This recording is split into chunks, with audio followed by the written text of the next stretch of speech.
Hi everyone, welcome to the Jayda InStitches show. A couple of live streams ago, I challenged myself to make a 1-hour doily. I wanted to both design it and make it inside of an hour to not only prove to myself that it could be done, but also to encourage any of you who were maybe still timid about getting into the world of crochet thread and making doilies, that it's really not that intimidating. It doesn't take that long, and the things that look super complicated, I mean, look at that, are actually very, very simple. I used two basic repeating motifs for this, and it's 6 inches or 15 centimeters across, and I think it looks beautiful. During that live stream, a couple of you asked about making it bigger. What if we used regular yarn and a bigger hook? Well, I did just that. I used a size 4 medium weight cotton thread, or cotton yarn in this case, and a 5mm hook, also known as an H or an 8, and this is now the prettiest placemat that I own. It comes out to about 32 centimeters in diameter, a little over 12 inches, and I made this particular placemat using 24/7 cotton by Lion Brand. We'd like to thank Lion Brand Yarns for sponsoring today's video. I used specifically their size 4 medium weight 24/7 because 24/7 now comes in size 3 lightweight and size 4 medium weight. So size 4 weight for this project. Both of those 24/7 cottons are 100% cotton. They're mercerized, which means they're strong, they're shiny. All those threads are nicely woven together as opposed to just spun, so it lasts a lot longer too. I love this cotton, and I know you will too if you've never tried it. We've got a link to lionbrand.com in the description box down below, so you can pop over there and refresh your stash or pick some up if you've never used it before. The colors are endless. I used lemon because my colors in my kitchen are blue, white, and yellow, so I used lemon for this. And of course, I've got a matching coaster now in crochet thread as well. So my favorite new summer place setting. I invite you to grab a ball of 24/7 cotton, grab a hook, let's head on over to the craft table, and we'll stitch ourselves up a 1-hour placemat now together.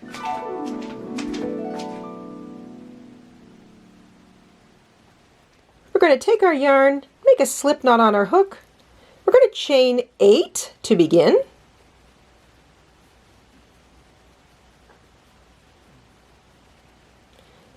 And once you have 8 chains, you're going to join with a slip stitch to that first chain to make a ring. We're going to work all stitches in row 1 into this ring, and I'm going to work over top of my short tail so I don't have to weave it in later. Chain 3 to begin. The chain 3 at the beginning of row 1 does not count as a double crochet.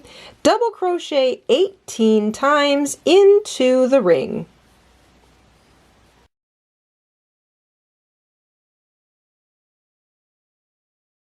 Once you have 18 double crochets in that ring, skip your chain 3, join with a slip stitch to the top of the first real double crochet. You'll have 18 stitches at the end of row 1. For row 2, we are going to continue with this 18 stitch count pattern. We're going to chain 4. In this case, the chain 4 will count as a double crochet chain 1. You're going to double crochet chain 1 into each stitch all the way around. Double crochet, chain 1, double crochet, chain 1. So you'll have 18 double crochets and 18 chain 1 spaces at the end of row 2. At the end of row 2, you're going to make sure you double crochet, chain 1 your last double crochet, chain 1 in your last stitch. Skip over that little false stitch, find the third chain of the chain 4 and join with a slip stitch to it. That will give you 18 double crochets and 18 chain 1 spaces. We're going to slip stitch into the chain 1 space to start row 3. Chain 1 single crochet in the same space that you just slip stitched into. Chain 3 and single crochet, chain 3 into each of those chain 1 spaces all the way around. Single crochet, chain 3. Single crochet, chain 3 into each chain 1 space all the way around, and I'll catch up with you at the end of row 3.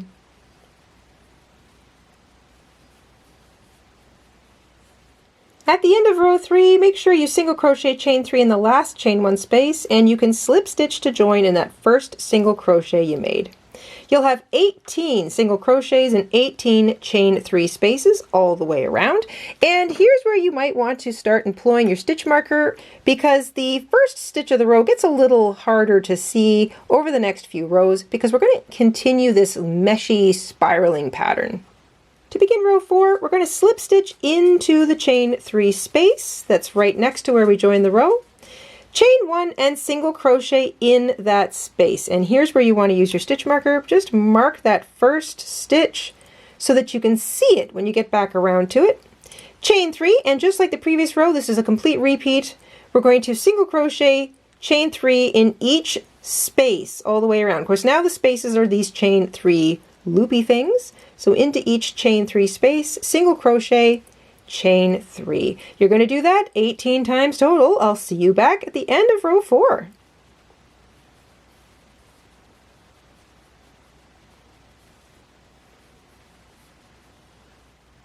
At the end of row 4, single crochet, chain 3 in that last chain 3 loop. It's really helpful to use that stitch marker. You're going to join with a slip stitch to that first single crochet, and we're going to continue with this lovely lacy open work look of the spiraling chains. We're going to slip stitch into the next chain 3 space to begin row 5. Don't do it too tightly. Chain 1 single crochet in that same space, and again, I encourage you to use a stitch marker. It really does help keep track of where the beginning of the row is. Instead of 3 chains, we're going to switch to 4 chains. 1, 2, 3, and 4. So single crochet, chain 4, and now into each of those spaces, those chain 3s from the previous row, single crochet, chain 4. We have increased the chains by 1. We'll still have 18 single crochets and 18 chained loops. It's just that now the chained loops are 4 chains long as opposed to 3. So single crochet, chain 4 in each loop all the way around. I'll catch up with you back at the beginning.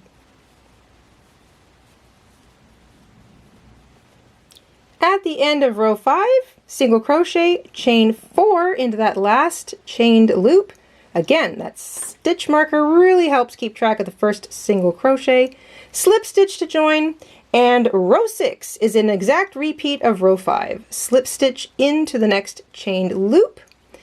Chain 1 single crochet to begin the row. Put that stitch marker back in place. Chain 4. And single crochet, chain 4 in each of those loops all the way around.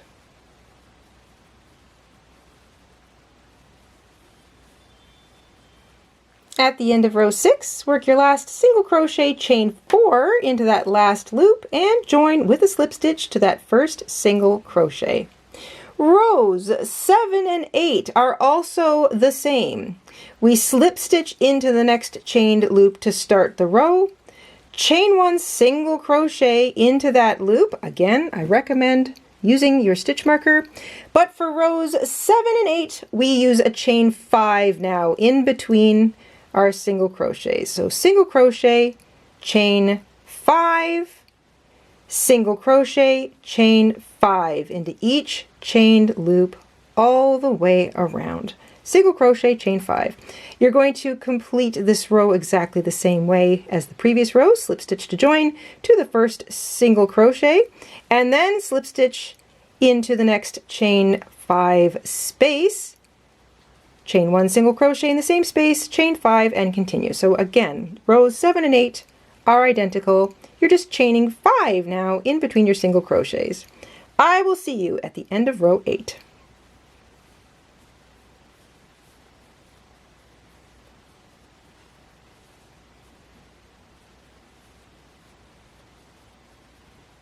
At the end of row 8, you'll have completed another single crochet, chain 5 row of loops. Join with a slip stitch to that first single crochet, and here's where we're at. We've got this lovely spiraling center motif, and now we are done with the chains. We are going to transition to small split stitches, and here's how we're going to do that.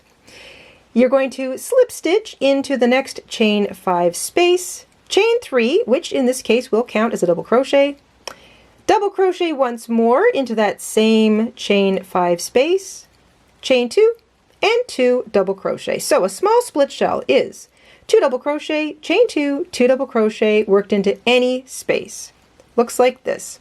2 double crochet, chain 2, 2 double crochet. Chain 1 in between, look for the next 5 chain loop and work a small split shell into it. 2 double crochets, chain 2, and 2 double crochets. That is a small split shell. 2 double crochet, chain 2, 2 double crochet. Chain 1 before you leave, look for the next chain 5 space, work 2 double crochet, chain 2, 2 double crochet into it, chain 1 before you leave. You want 1 chain in between your small split shells on this row so that it looks something like this. And you're going to do that all the way around. You'll have 18 small split shell motifs at the end of this row and 18 chain 1s separating them all.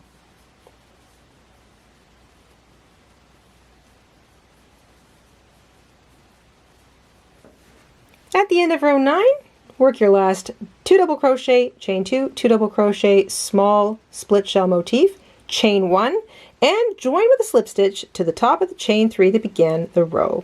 Now, much like the previous rows, we want to start in a space. So, to begin row 10, we're going to slip stitch across and into that chain 2 space, which is technically the middle of a small split shell. 2 double crochet, chain 2, 2 double crochet, that's a small split shell. And we want to start in the middle of the motif. We're going to chain 3. Chain 3 counts as a double crochet once more into that same space. Chain 2 and 2 double crochet to complete that small split shell. So we're going to continue to use the small split shell motif for a few more rows. And every split shell is built into the middle of the one from the previous row.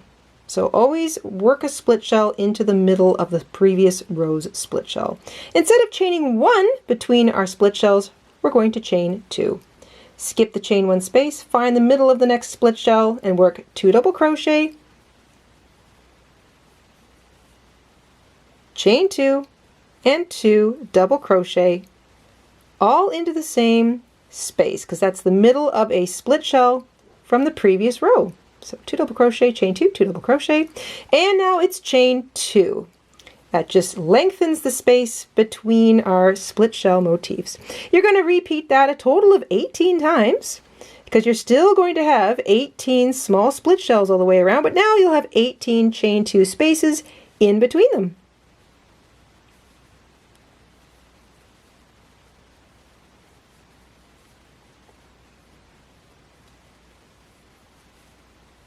To finish row 10, work your last small split shell, chain 2, and join with a slip stitch to the top of the chain 3 that began the row.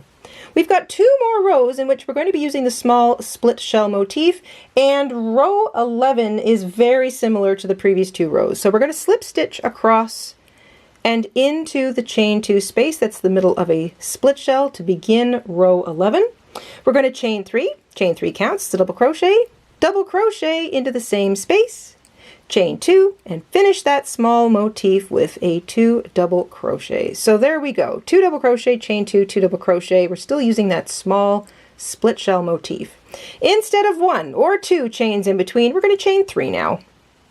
Chain 3 in between your small split shells. You're still doing 2 double crochet, chain 2, 2 double crochet into the middle of the previous row's split shell. So all your split shells align right on top of each other. But that space between is now 3 chains. 1, 2, 3. And they sit on top of the previous chained spaces of the previous rows. So you're still going to have 18 small split shells at the end of this row. And you're still going to have 18 spaces in between, but now they're chain 3 spaces. That's all you got to do. I'll see you at the end of row 11.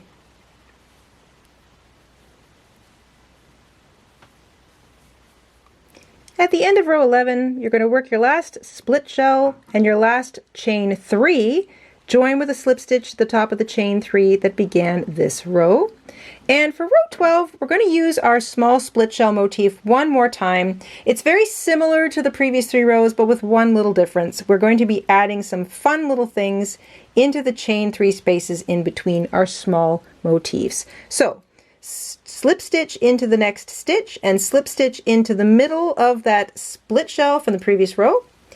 Chain 3 to begin. The chain 3 counts as a double crochet. Finish that small split shell with a double crochet, chain 2, and 2 double crochets. So this small split shell motif does not change from the previous row. That is all the same, and your small split shells still align, all built into the split shell from the previous row. Here's where things differ. When you get to a chain 3 space now, you're going to work chain 2, single crochet into the chain 3 space, chain 2, and then you can continue with your small split shells. 2 double crochet, chain 2, and 2 double crochet all into the same space, which is the middle of a split shell. And it's going to look like that. So what you're doing is you're highlighting the point that is created in the middle of that split shell by creating a bit of an anchor in between them now. Chain 2, single crochet into the chain 3 space from the previous row, chain 2, and then continue on with your small split shells. So 2 double crochet, chain 2, 2 double crochet, that's the small split shell. And now, after you finish one of those, chain 2, single crochet into that chain 3 spacer from the previous row, chain 2, and continue with the small split shells. You're going to repeat that 18 times total. You'll have 18 small split shells and 18 anchoring little crochet, single crochets. You'll have 36 of these new chain 2 spaces all the way around. I'll catch up with you at the end of row 12.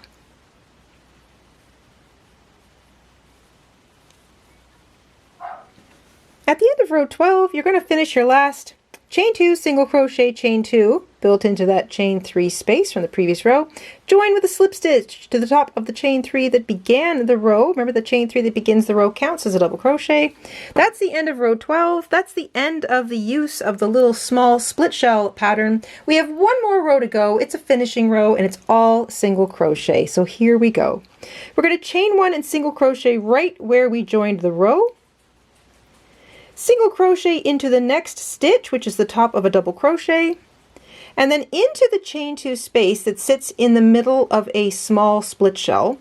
We're going to go single crochet, chain 1, single crochet. That will just keep that pretty little point going in the middle of our small split shell. Single crochet into each of the next 2 stitches, which are double crochets, so it's the other side of that small split shell. So single crochet, single crochet, single crochet, chain 1, single crochet into the chain 2 space that's in the middle of that small split shell, single crochet into each of the next 2 stitches. And when you get to the chain 2, single crochet, chain 2, that sort of dips us down, you're going to work 2 single crochet into the chain 2 space, single crochet into the top of the single crochet from the previous row, and 2 single crochet into the next chain 2 space. So chain 2 gets 2 single crochet, the single crochet gets a single crochet, and the chain 2 gets 2 single crochet. Single crochet into each of the next 2 stitches, which are double crochets from that split shell. The only thing that is a bit odd is the middle of a split shell. Single crochet, chain 1, single crochet. Everything else gets a single crochet. 2 in the chain 2 space, 1 in the single crochet, 2 in the chain 2 space, 1 in each of the double crochets. The only thing that's different is the middle of that split shell gets single crochet, chain 1. You know what? I'm going to make that a little tighter. There we go. Single crochet, chain 1, single crochet. And that is the only little blip. Everything else is single crochet. And that little tiny chain 1 just keeps that pretty little point going. That's all you've got to do all the way around. Single crochet in every stitch. Make sure the chain 2 spaces get 2 single crochet. And when you get to the middle of a split shell, so the chain 2 that sits in the middle of a split shell, it's single crochet, chain 1, single crochet, and that's it. I will catch up with you at the end of row 13.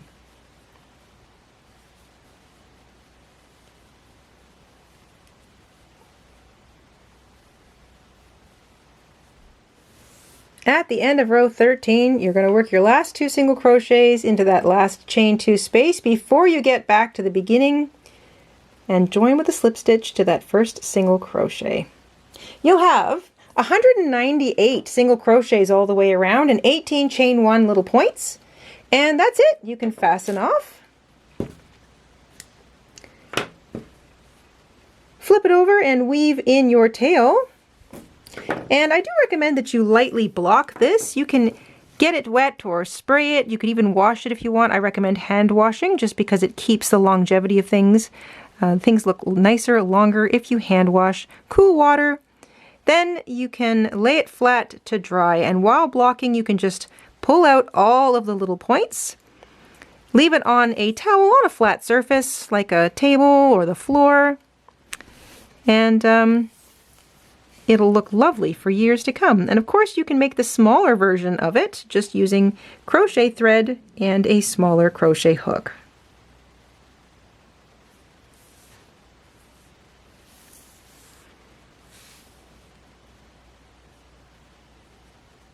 I like to finish all of my doilies by kind of going around and pulling out those pretty little points. You can of course do this again when you block it, and I highly recommend that you do because this is part of what gives it that pretty little shaping. But before I block it, I just love to do this. It kind of just helps me feel like I've completed the project. Any weaving in that I did with my tails, if the tails are a little on the tight side, it kind of helps smooth that out as well. And then I can give it a quick measurement to sort of see how far across it is. This one actually works out to be 32 centimeters or 12.5 inches all the way across. And that is just the prettiest little thing to put underneath a plate on your table. It's kind of like if a spider was a royal and they spun themselves a web. That's how I feel when I look at this. Gee, you know, a set of these in black would look amazing for Halloween. I'm gonna do that. I'm gonna make a set in black too, because I mean, how pretty is that? Just make sure if you're using black to have the lights on high. It's much easier to see what you're doing if you're using black crochet thread or crochet cotton. I love it, and I hope you guys did too. And another big thank you to Lion Brand for sponsoring today's video. I really do genuinely love 24/7 cotton. It's my favorite stuff to work with. It makes nice wearables, and it makes beautiful decor for your house as well. I hope you enjoyed stitching along with me today, and we'll see you soon here on the Jayda and Stitches Show. Until then, stay safe, stay crafty, and have a fantastic week. Bye, guys. Hi, everyone. This is Mama in Stitches. Thank you for watching. Here are a few other videos you might enjoy. Don't forget to subscribe, and you can also click the like button and the bell. Thank you. Have a wonderful day.